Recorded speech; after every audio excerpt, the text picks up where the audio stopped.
Okay, so the final thing we're going to play with in this scene is a wind of sorts. Now, if you want the snow to just fall slowly straight down, that might be the effect that you're looking for in the scene.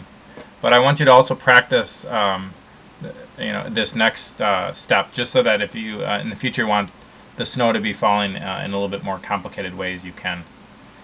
Okay, so what we're going to do is we're going to add an empty to our scene. Now, an empty is just an object that doesn't have any properties to it. It's like an object that isn't an object, really. I don't know if that makes any sense, but when we add, we're just going to put this our cursor somewhere in the middle of the scene, and then we're going to add empty. Okay, so here's an empty. It just means that it's like a point that we can control with. Okay, now we're going to go into the object button, and then before we were on the particle button. Here we're going to click to the middle button here, which is the physics button. Okay, now this physics button has a bunch of preset effects. Okay, so we're going to add either a wind or a vortex. Let's do a vortex for now. Okay, so we're going to click on vortex, and it'll pop up these menus. Now, the two things we're going to control are the strength. Now, the strength has to do with how strong this wind effect is going to be. Okay, so we can keep it at 0.4 for now, or 0.5. Let's do 0.5. Okay, and then for this fall off button here, I don't know, just put this at 0.2, or put this at 0.6 or something. Let's do 0.6. I'll explain that later. It's not super important.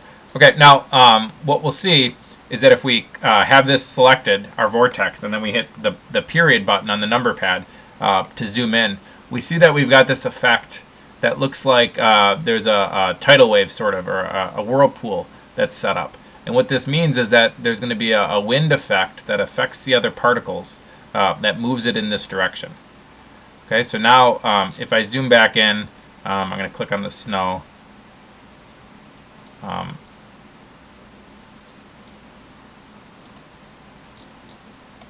Okay, so now if I advance the particles, if you watch them as you move through the frames, it kind of has this swirling effect.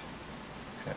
And that swirling effect is what this new vortex did that we added.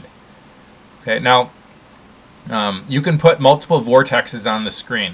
So if you also wanted to swirl in other directions, you would rotate the vortex. You can duplicate it and put a couple around. But I don't really see a reason why you want it to be much more chaotic than just having this little swirl. Okay, so this will give a swirl effect that will make the snow seem a little bit more realistic. Okay, but again, you can play around with the different parts of it. You have to be clicked on the object now, the empty, and then remember the strength. So if we set this way up, okay, and then we animate it,